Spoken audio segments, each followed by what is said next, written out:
Accra. Detailed news, unparalleled coverage.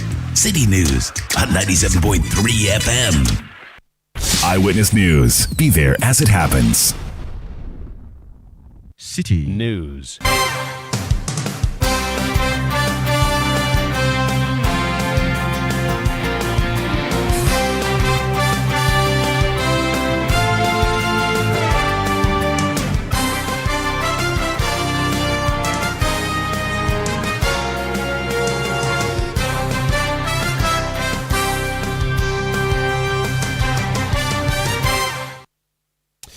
It's 17:30 GMT. This is Eyewitness News on 97.3 Citi FM.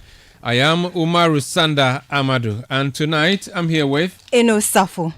And coming up over the next 90 minutes, 2 years after the devastating Apiate disaster, government moves in to deliver 124 houses to the residents who lost their homes to that explosion. We'll be live in the town in a bit.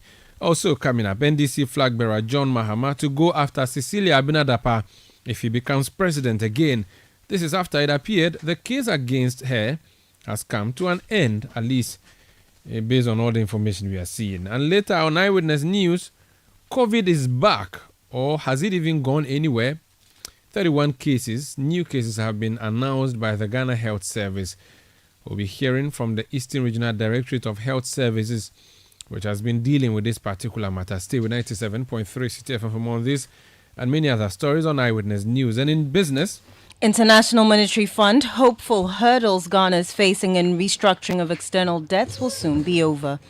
That's in 50 minutes from the City Business Desk. Eyewitness News is live across Ghana on a host of affiliate stations. In the Western region where we'll be going, we are live on Adrianpa 100.7 FM in Takwa. We are in TAC Radio on Sky Power 93.5 FM as well as Beach 105.5 FM. In the Bono region, we are on Greener 95.9 FM in Sunyani. In the Ashanti region, we are on Adrianpa 99.9 FM in Nkawie. In the Volta region, we are on Heritage 107.3 FM in Hohwe. We are also in Sogakope on Freedom 88.1 FM. In the Northern region, we are on Radio Gaki 88.3 FM in Saboba. In Upper East, we are on Quality 88.7 FM in Garu. And in the Northeast region, we are on Nobia 98.1 FM in Nale Regu. We are live on Facebook. We are live on YouTube. We are interactive. We are also on citynewsroom.com. That's our website. You can send me messages using our WhatsApp platform 0549 986 996. 0549 986 996. You can send tweets using the hashtag City Newsroom. My handle is at Umaru Sanda. You can send a message to at City973. And the world will hear what you think. This is Eyewitness News broadcasting from number 11, Dr. Martin Lupin, Adabraka in Accra. Let's go to the Western region now, the northern part of the Western region, where there was a ceremony this afternoon, a ceremony graced by the Vice President, Dr. Mahmoud Baumia, to hand over a number of housing units to persons living in Apiate, people who are victims of an explosion that occurred in that particular community 2 years ago. It has to do with the explosion that caused devastation. Indeed, that ceremony is over. Let's go to our correspondent, Akwesi Ejenim. He's been monitoring events for us. Akwesi, you're welcome to Eyewitness News. All right, Umaru. For people who may have forgotten the details, remind us quickly of what happened in Apiate before we come to this ceremony. Well, Umaru, on January 20th, 2022, around midday, a small community called Apiate, located on the highway between Takwa and, should I say, I Am Free, not far from Bogos, so was basically wiped out by a passing truck that was carrying explosives for the mining industry. This incident, according to Eyewitness, happened when a tricycle came in the way of the explosive trucks, and that led to a fire that triggered the explosion. And as a result of this explosive, we had not less than 17 people being killed. And several tens of people also sustaining injuries, with some still recouping from this injury. Not long after the disaster, the government, led by the Vice President, came to the site to inspect the extent of damage, and as a result, the government actually promised to reconstruct the community, which had most of its structures, almost all the structures, actually destroyed. And true to that promise, the government today came to commission the phase one of the reconstruction of a project. In fact, the Vice President who came through the construction has since morning been on a campaign tour in the Western region. And when he got here in the afternoon, it was all joy by the people over here who received him with a lot of praise for keeping that promise that the government made. And so today we've had 124 households being commissioned, and out of this 124 households, we have 127 bedrooms that are going to be made available to residents of Apiati. But beyond that, we also have some areas of the community where they didn't have that sort of total reconstruction because their structures were partially affected. And those were actually captured under the phase 2 of the project. And with the phase 2 of the project, those structures, owners of such structures, were given some money to do their own sort of reconstruction. This money actually came in, a little after, 2 years of the disaster. And those people seem to be agreed, and they are saying that the money that they were given were not, enough. Looking at the inflation rate and all that. So they haven't been able to actually do that facelifting that their houses should actually have. And so they are not happy, and they are threatening to ensure that nobody gets to occupy the phase 1, which has actually been completed. We also had people within the area where they are saying that if you look at the phase 1, they have their roads well done, but the roads to those communities at the other area that have not been touched are still in bad shape. And so they are calling on the government to do that. Some of them are threatening to actually do a press conference right after this commissioning. Again, not all the structures have actually been supplied with water. And one of the concerns that we also were met with is that most of the houses have water closets. And for that matter, they will need water to be able to use the WCs. And so they don't know how they are going to use these WCs that have been nicely provided within these projects. And so that is exactly what actually transpired over here. We also have some structures that are yet to receive electrification, and that is also a concern by some of the communities, the structures within the catchment of the phase 1. But on the whole, a larger section of the community are very much happy with the phase 1 project, and they are full of praises for the government keeping its promise to reconstruct the place.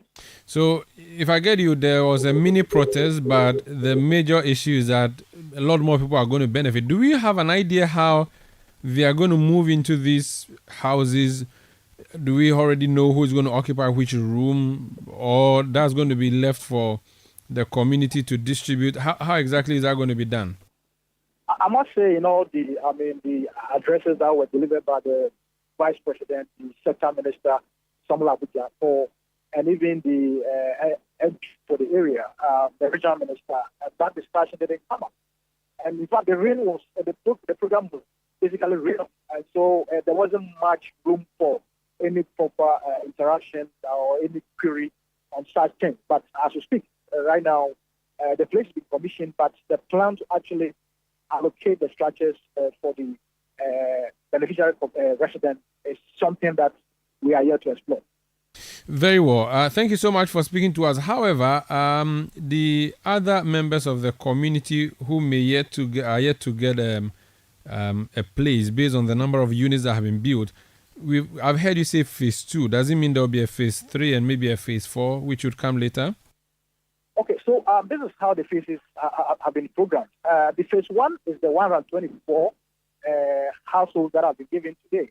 And then the phase 2 was where the structures that were partially impacted, their roofs were impacted, the structures are usable.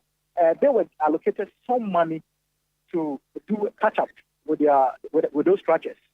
And they are part of the people who are not happy. But the phase 3 is what the Vice President did some kind of short-cutting today for the commencement of the phase 3, which is also going to see extra or more of the structures to actually be developed. And so what is outstanding is the phase 3, which is here to see construction, and the short-cutting has been done today.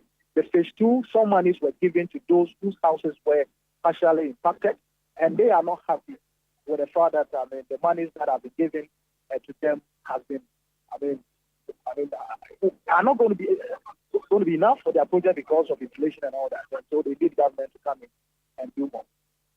Thank you so much, my brother, for speaking to us. That's Akwesi Ejenim. He's our correspondent in the Western region. This is Eyewitness News on 97.3 Citi FM. We can now listen to the Vice President, Dr. Mahmoud Bawumia.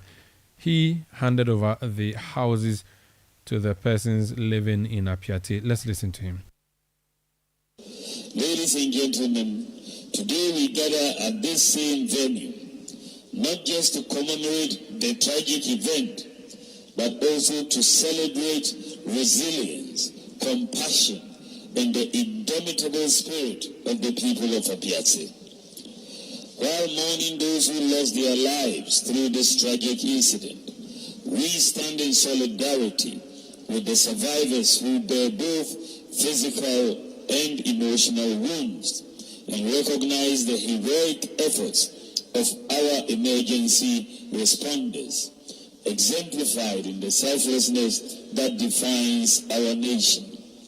But adversity has a way of revealing our strength, the strength to rise, rebuild, and reimagine.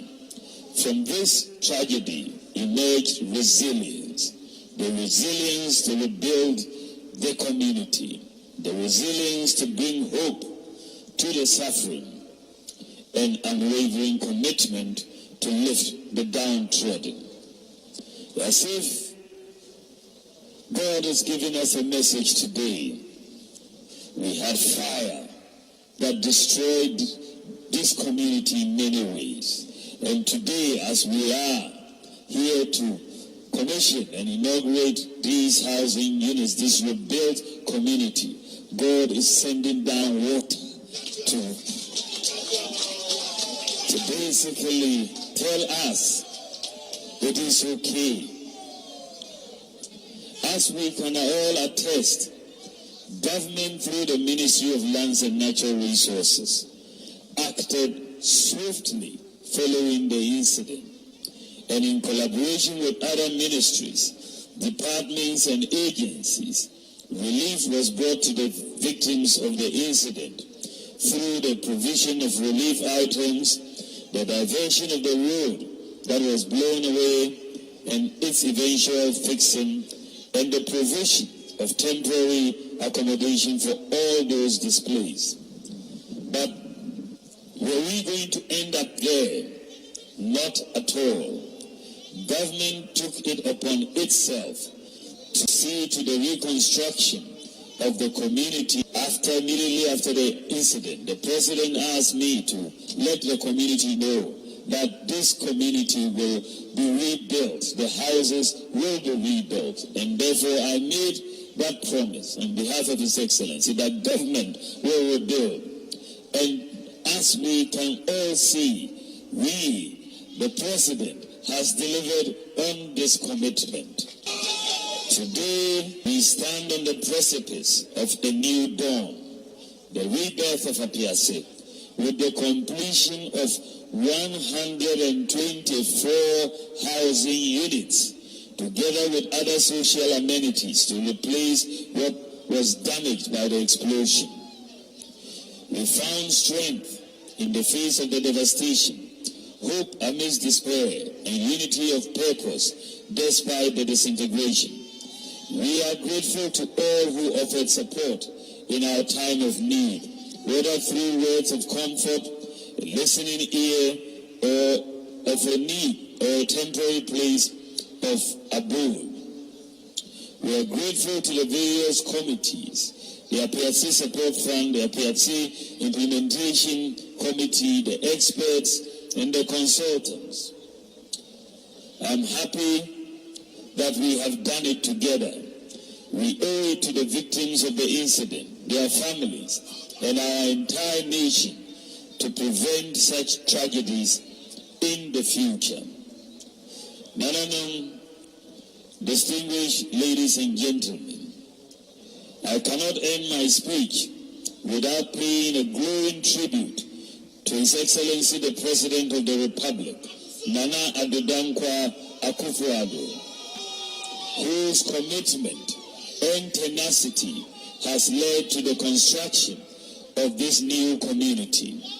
As we heard from the Minister for Lands and Natural Resources, President Akufo-Addo was the first person to donate to the APRC Support Fund, a sign of his compassion and dedication towards the rebuilding of this community. In addition to this donation, President Akufo-Addo directed that $5 million out of the $6 million administrative fine imposed on the company at the center of the explosion be paid to the APRC Support Fund to support victims of the incident and the rebuilding of this community. Such a selfless and compassionate gesture. To the indefatigable Minister for Lands and Natural, to date, I say thank you for your exemplary leadership and dedication.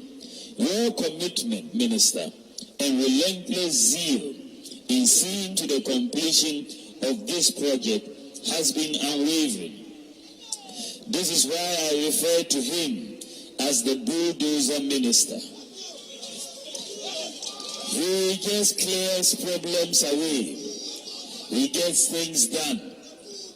I am aware of the several visits, Minister, that you made to this community to assess progress of work and to ensure that the contractors execute the project on schedule. The people of APRC are grateful for your services. I count on your dedication to see to the completion of phase 3 of this project.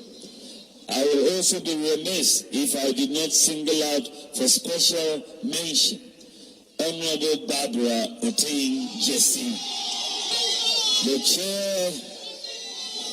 chairperson of the Minerals Commission, former member of Parliament for Pristia Huni Valley, and the parliamentary candidate, Inshallah, the incoming MP for Pristia Huni Valley, Inshallah. She has been very dogged in her desire to see this project completed. She's always pushing and pushing. And I know that she has the people of APRC at heart and the people of Pristia Huni Valley constituency at heart. Barbara, thank you so much for all that you have done. Well done, well done. Nananum Muhammad Barbara Otinjesi, former MP.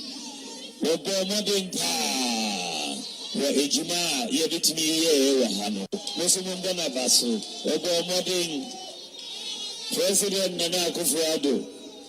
Eshemubo se asema esi yeno. Obe si adan fufuo ama mo nyina. Okaa no so wedi so ene nyame adom yewie sadan yi 124 housing units.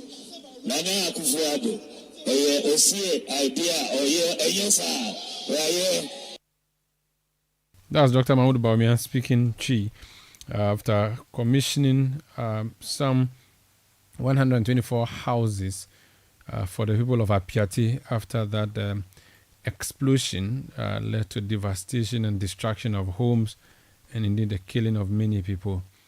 when a vehicle carrying about 10 tons of a mining explosive to the Chirano mines collided with a motorcycle, resulting in the detonation of the explosions and destroying the entire community. This happened 2 years ago. Today, the houses have been handed over to community members. Now, the vice president is actually also in the Western region as he continues his nationwide campaign tour. So let's now turn our attention to the Vice President, or Mahmoud Bawumia, the flag bearer of MPP, not Mahmoud Bawumia, the Vice President. And what has he been saying about that? So the flag bearer of the New Patriotic Party, Dr. Mahamudu Bawumia, has expressed his firm belief that he can contribute positively to Ghana and that divine intervention can guide him towards this goal. He shared these sentiments during a meeting with the clergy in Takoradi on Thursday, May 2, as part of his Western Regional campaign tour. While urging the clergy to pray for God to prevent politicians from destroying the country's peace for their political interests, Dr. Bawumia said his religious tolerance started from home and therefore promised to partner the church to address the country's developmental challenges. I believe that I can do something for Ghana. I believe that I can do something for Ghana. I believe God uses everybody that He wants to use to change any society. The good book tells us that. And you know, in the Bible, even Cyrus was used by God, who was not even a. And so I believe that someone asked me, can anything good come from Wale Wale? I think that something good can come from Wale Wale. And if God says that it should come from Wale Wale, it will come from Wale Wale. I am very blessed. Ghana, frankly, we are a very blessed country. And sometimes I'm just in awe about how blessed this our small country is. Richard, that was flag bearer of the New Patriotic Party, Dr. Mahamudu Bawumia. Now, the New Patriotic Party says it is confident that Dr. Bawumia's campaign, when triggered in full force, will increase positive sentiment for the party. This follows a survey by Imani that NPP has recorded an improvement in positive sentiment from 10.71% to 15.76% in its April Pulse episode. Imani attributed the increase to Dr. Bawumia's stance on LGBTQ issues. Reacting to this development, Director of Communications for the New Patriotic Party, Richard Ahiagwa, noted that the survey speaks of the good work being done by Dr. Mahamudu Bawumia. Oh, thank you. That is a welcome news, even though I have not seen the recent report. But I think the previous one also gave us an indication that there were people who were responding quite well to studies going on. So for us, it is a feedback to say that there is a positive response to what we are doing. And to the extent that it has anything to do with our communication, it is only to say, give us indication. We apologize for that sound, but Richard Ahiagwa is the Director of Elections of the New Patriotic Party. Eyewitness News. Be there as it happens. Are you feeling tired after a hard day's work? Have you lost your appetite even for your favorite dish? Viral Blood Tonic is a nutritionally balanced, pleasant-tasting tonic fortified with iron and vitamins to boost your appetite and energy levels for high performance. Viral Blood Tonic, easy to take and good for the whole family. Viral from Danex Iting Starwin PLC. If symptoms persist after 48 hours, consult a physician. This advert is FDA approved. In a world where only the best survives, you need a fuel that can match your drive. A fuel with unparalleled protection for your engine, superior efficiency, and unrivaled performance. A fuel so unbeatable, when you get behind the wheel, you'll focus on what really matters. The journey ahead. That fuel is Shell V-Power, because no other fuel gives your engine better protection, better efficiency, and better performance. Be unbeatable. Drive unbeatable. Shell V-Power. Shell. Go well.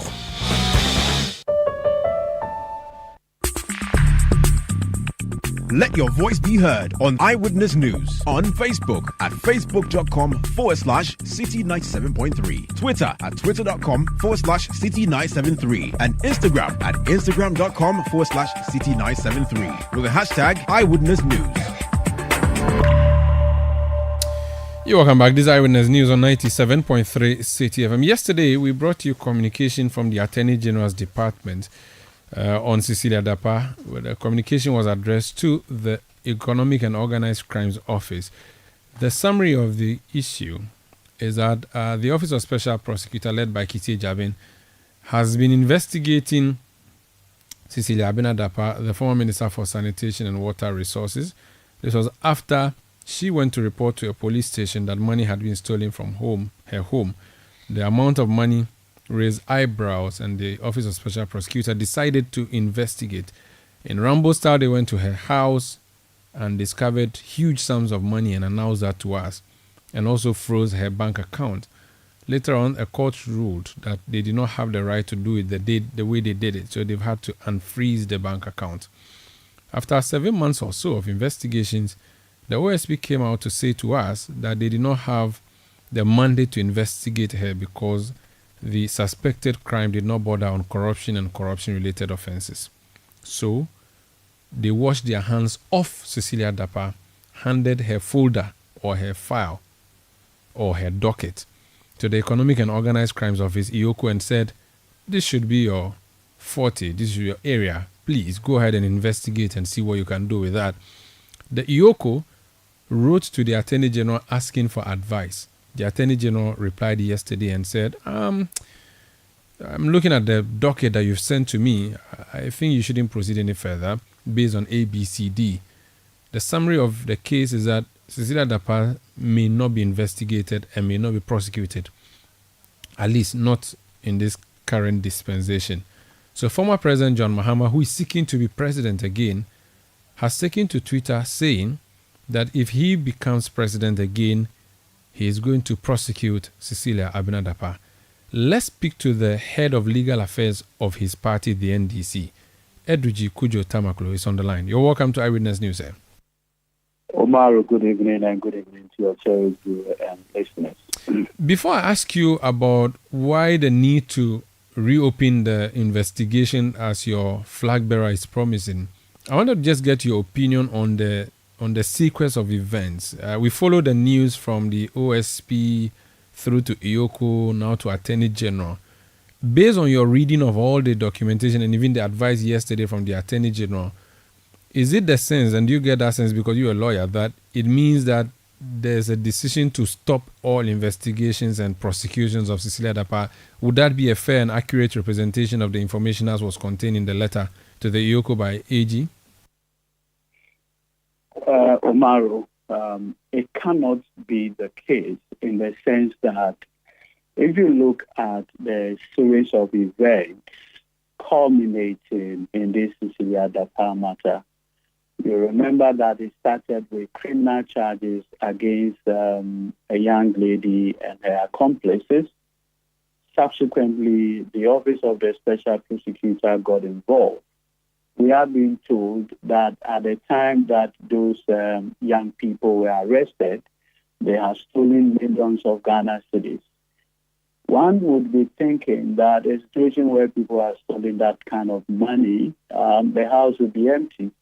But after several months, when the Office of the Special Prosecutor intervened by going to the house with the searches and what have you, understanding is that it took about 4 to 3 hours to even count the leftover money. What the Cecilia Dapa scandal does is that it provides what you call a smoking gun into the pervasive corruption that has engulfed the Akufo-Addo administration. And you see, for all the scandals that have engulfed this administration, what the Cecilia Dapa one does is that it gives a view as to if Cecilia Dapa, sanitation minister, can have this amount of money at all, unaccounted for, And in fact, if you ask her how she came by those funds in her house, and from the office of the special prosecutor depositions, some of the funds were found in envelopes littered around the house. Now, if you begin to probe further, these things may suggest an attempt, as it were, to conceal these huge sums of money. So it provides a smoking gun into this whole corruption and corruption-related issues that has engulfed the Akufo-Addo administration. And so I take the view that when you read the position by H.E. John Dramani Mahama, that we need to bring finality to this matter by allowing proper investigation into this whole scandal. Why proper investigation? Actually, so Eddie, I think you didn't get my question. I wanted, before you even tell me about why you wanted to do a proper investigation, my question was, when you read what the AG wrote to Iyoko yesterday, is it to be understood that the government is done with the prosecution of Cecilia Dapaah or investigation of Cecilia Dapaah? Is that what it means? That no, I mean any person that reads, thanks for the clarification. Any person that reads the opinion signed by Madame Evelyn Kilson on behalf of the Attorney General comes to one conclusion, that as far as the Attorney General is concerned, the matter involving Cecilia Dapaah has come to an end. Okay, there's also this school of thought that the AG can only advise. It does not necessarily mean Iyoko ought to agree. Can Iyoko go ahead and prosecute even though the AG is advising to the contrary?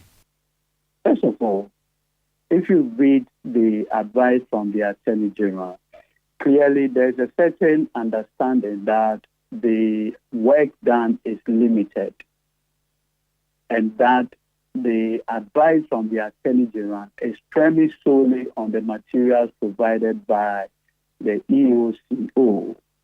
Now, you would recall that before the special prosecutor handed over the money laundering aspect to the EOCO, the special prosecutor gave an indication that as part of the interrogation, they came across some huge lodgements, which lodgements clearly came, according to Cecilia Dapaah, monies handed to her by her niece outside the country, particularly in the US of A. On the basis of that, information, the OSP triggered its relationship with the FBI to investigate the said niece in the United States of America relative to how she came by those huge sums of money. So prior to the special prosecutor sending or referring the money laundering aspect to, as it were, the Iyoko for further investigation, the special prosecutor has already given a clear indication that the FBI are doing part of the investigation. Now, question. As we speak, and at the time EOCO sent that docket to the Attorney General for this advice or opinion, has the FBI concluded its investigation related to the money laundering aspect? If that has not been done, question, why would Madame Tiwa Azedankwa submit an incomplete docket to the Attorney General? Because then it's very key. And we need to know, has the FBI concluded its investigation relative to the lodgement from the niece or whatever of Madame Cecilia Dapaah? Until those questions are answered positively, it clearly shows that the investigation is incomplete. And therefore, the position taken by H.E. John Dramani Mahama, that with the benefit of political power, with the benefit of executive authority, he is going to allow for further investigation into this matter is completely welcoming. And that is where I believe that, listen, right from the beginning, Omar, for as many of us, we had always been looking for this particular conclusion from the Attorney General. The matters involving Cecilia Dapa, a lot of subterfuge, a lot of, games have been played, mind games. At a point, key appointees of Mr. Akufo-Addo decided to go after the OSP, his person, and the attacks on him simply because of this investigation. And so it did not come to us at all that today we've gotten here. If you read Mr. Akufo-Addo's acceptance of Madame Cecilia Dapa's resignation, dated 22nd July 2023, this is what the president said. In his official capacity, look at how he addressed Madame Cecilia Dapa.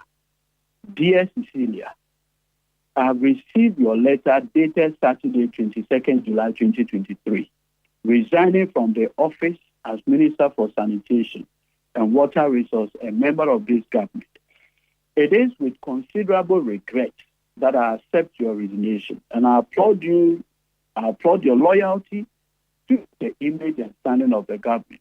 The work you undertook during your period in government was excellent and productive, and I thank you for your wholehearted contribution and devotion to the progress of the government and the nation.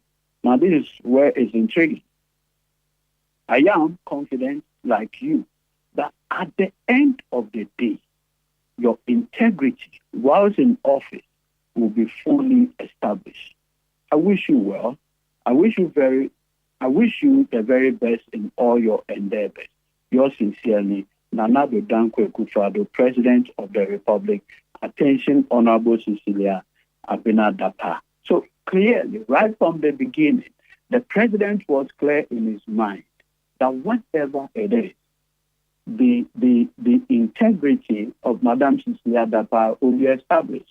Now, where somebody refers a matter for the purposes of investigation, and the person right from the beginning believes that the conclusion will be one. And today, whatever it is that the president has said, it appears the various law enforcement agencies have all worked together to reach this particular conclusion. And that is what it is. And so it's not surprising to many of us that the Attorney General's office will come out with this, knowing fully that the FBI were involved in this matter. And as we speak, EOCO has not provided the good people of this country any form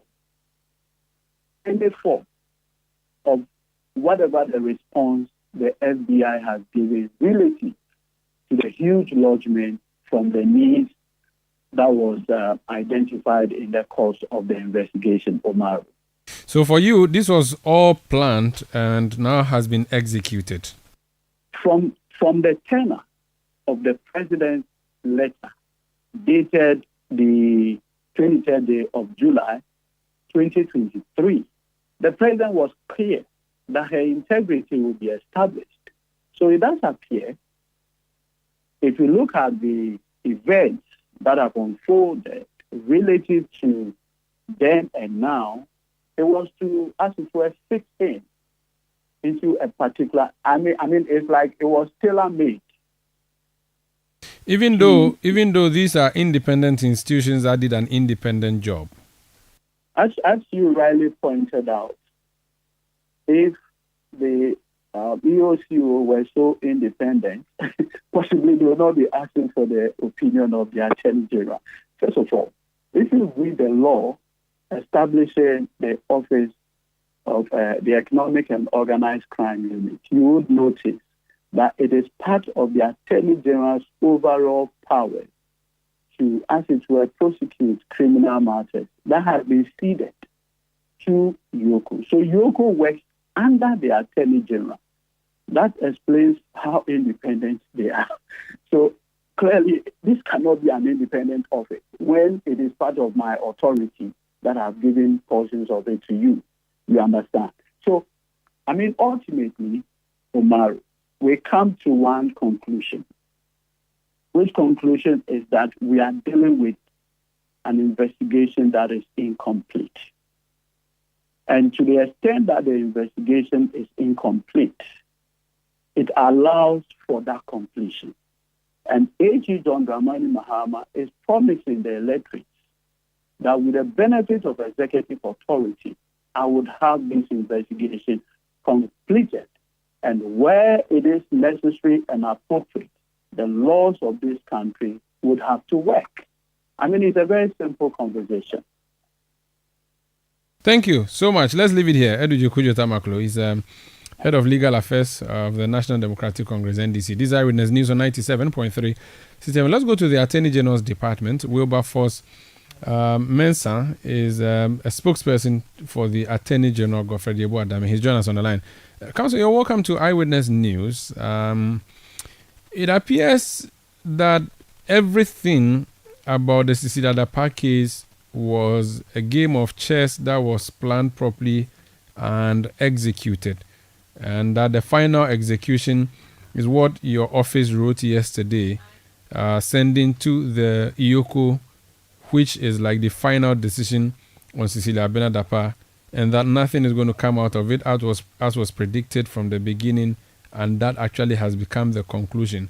That's the view of Edudzi Kujo Tamaklo, and I believe it to be the view of many skeptics and critics who have said that this investigation was going to end nowhere. How do you respond as an office?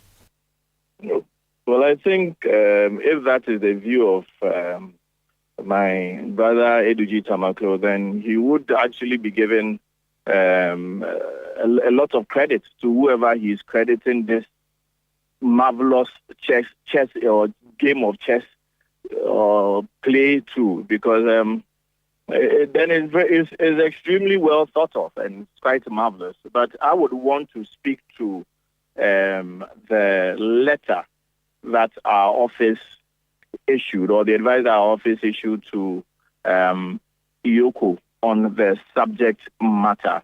And I think there's a lot of misunderstanding being put out there. And many lawyers are aware, or ought to be aware, that the offense of money laundering is not an offense that stands on its own. It's an offense that's predicated upon a substantive offense. So money laundering does not come in at all if you are unable to prove a substantive offense. That is what is the law. That is what can be seen from sections 1 to section 5 of the Anti-Money Laundering Act. So if IOCO have received a request, one, the office of the OSP cannot direct IOCO to do an investigation. That's one, by the way.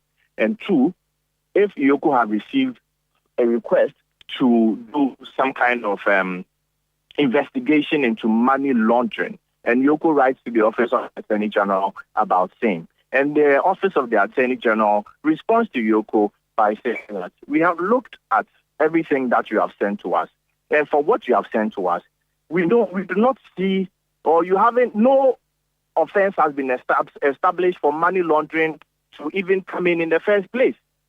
And that's why I laid the foundation at the beginning of my submission, that money laundering does not stand on its own. It's only, and I repeat, only comes in when... Apologies, we lost Wilberforce Isaac Mensah there, his spokesperson for the Office of the Attorney General's Department. We'll try to re-establish connection with him, hopefully after this break. Eyewitness News. Be there as it happens.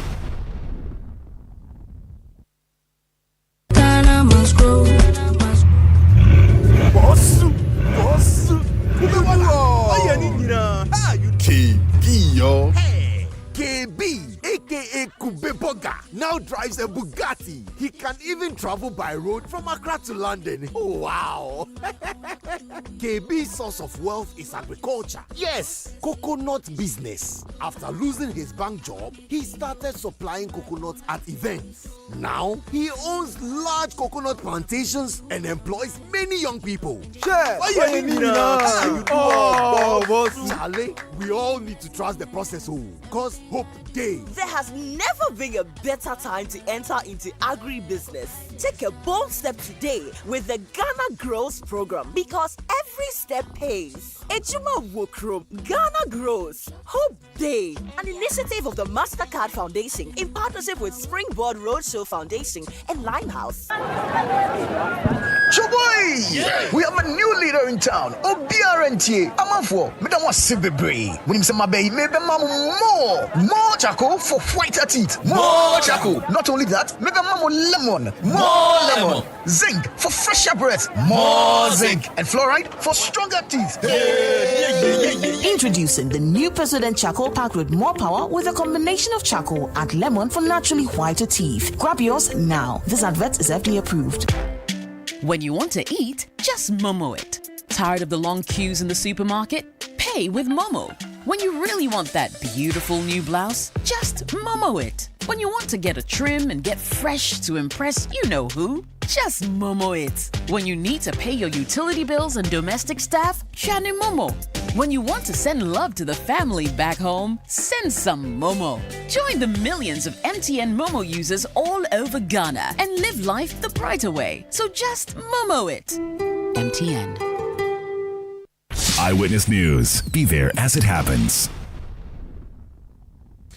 You're welcome back. This is Eyewitness News on 97.3 Citi FM. Let's go back to Wilberforce Isaac Mensah. He speaks for the Attorney General's Department.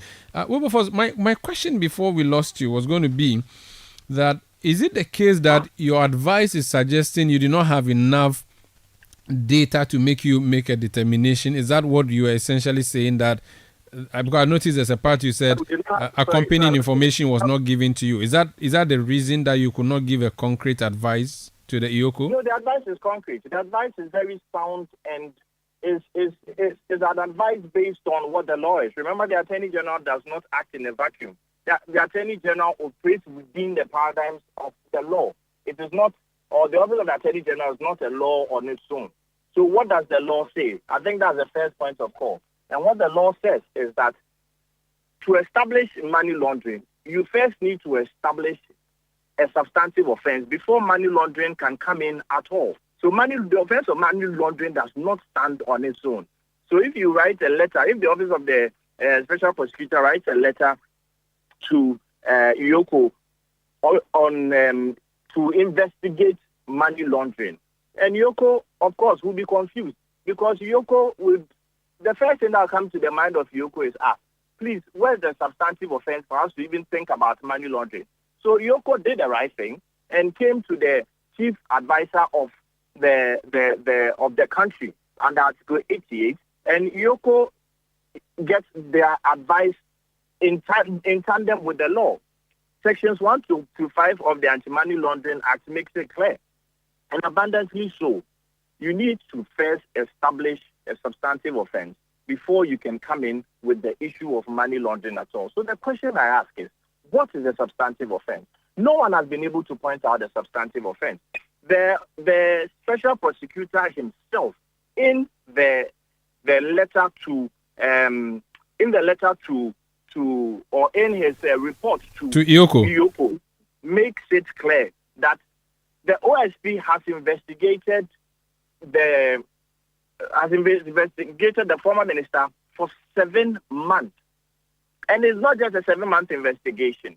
There was a subsequent 4-month trans-border investigation with the FBI. It's the Federal Bureau of Investigation of the United States of America. And after all their investigations, they more or less threw their hands in the air that we are unable to find any offense. So they've looked through all procurements by the former minister. They've looked through every single thing that... And they found nothing. And they found nothing. So in summary, so money laundering does not come in if you are able to establish a substantive offense. Very well. The law. So in summary, if I wanted a headline, and you are familiar with how headlines are couched because you've been here with us before, can I say that government has closed all doors on investigating Cecilia Dapaah? Absolutely not, because what government is one. Of course, government is a continuum, and what the Office of the Attorney General has done is not to close any door for investigation. We have not closed any door for investigation. The Attorney General has indicated already that the police are investigating this matter. The police, even most of the documents that the OSP relied on for its investigation, was documents procured from the police or obtained from the Ghana Police Service, the CID of the Ghana Police Service. So how has the Attorney General, by this letter, or the Office of the Attorney General, closed investigations, quote and unquote? Very well. That certainly cannot be what the letter sought to suggest. The letter made it clear that money laundering is predicated upon offense, predicated upon an offense. So what is the offense that you want, us to rely on? Appreciate it. Thank you so much. But hearing former President Mahama say if he manages to win the elections in December, he's going to reopen investigations into this case. Shouldn't be a big problem then for the department, because you can always revisit cases. There's no problem. You have no problem with that, right? No, the department, we are here to serve the country. The Office of the Attorney General is a continuum as well. It transcends administration. So yes, if investigations are opened and there's the need to prosecute, but as it stands now, no crime has been established to warrant a prosecution. Thank you so much for speaking to us. Neither by the OSP, the FBI, or until such a crime is established. The law is that you first have to establish a crime before money laundering comes in. And that's what the Office of the Attorney General advised. Thank you so much for speaking to us. That's Wilberforce Isaac Mensah. He speaks for the Office of the Attorney General's Department. This is Eyewitness News on 97.3 Citi FM. Up next, Eno Safo will be bringing us the latest in the world of business. And then there's no point blank tonight because we have a game, and the City sports team is here to bring us that particular game, which is coming up. Is an EPL, English Premier League game. Chelsea versus Tottenham Hotspur happening tonight. And I think Tottenham is the President's team, right? Yeah, we'll see what happens. I pray that the President's team scores Chelsea. That's my prayer. We'll be back tomorrow with Eyewitness News at 17:30 GMT. Thank you.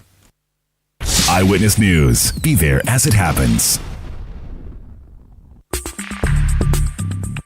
Let your voice be heard on Eyewitness News on Facebook at facebook.com/City97.3, Twitter at twitter.com/City973, and Instagram at instagram.com/City973 with the hashtag Eyewitness News.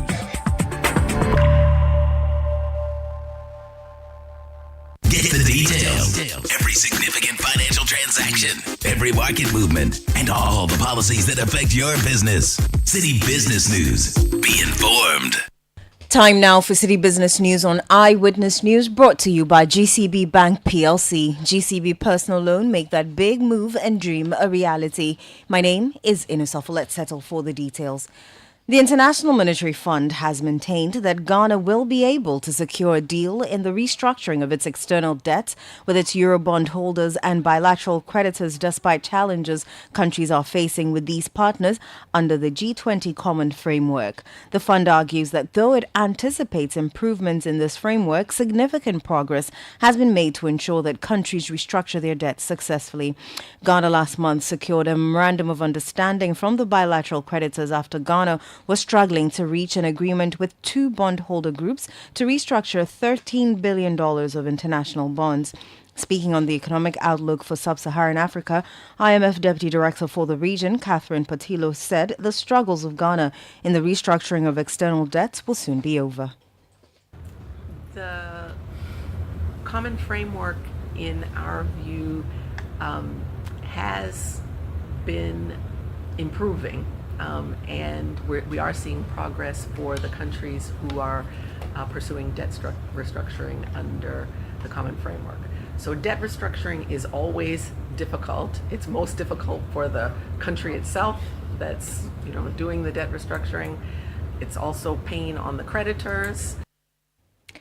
Deputy Director for the region IMF, Catherine Patilo, speaking there. Now, tax consultant Jeffrey Akanse has criticized government for its failure to broaden the tax net as it commences to implement the taxation of foreign incomes of resident Guineans today. The foreign income taxation set to be rolled out by the Ghana revenue authorities aimed at sealing the revenue gap created by the suspension of value-added tax on electricity. In an interview with Citi Business News, Jeffrey Akanse underscored the need for government to rope in players within the informal sector as an alternative to the suspension of the VAT on electricity. We want them to look locally, especially internally here, and expand the tax net to cover those in the informal sector. As we speak, 70% of the persons supposed to be paying taxes are in the informal sector. Less than 10%, by the GRA's own projections, pay taxes. So it means that you should go to the construction industry where there are carpenters, there are masons, who actually are not registered on any kind of system, and they are not paying taxes. If you expand to cover them, the night and dawn economy, I have been saying this for about 5 years, okay? And then we also have the property rates. Jeffrey Akanse is a tax consultant. That's all for Citi Business News on Eyewitness News. The business news on Eyewitness News is brought to you by GCB Bank PLC. GCB Personal Loan, make that big move and dream a reality. My name is Inu Safo. Eyewitness News. Be there as it happens.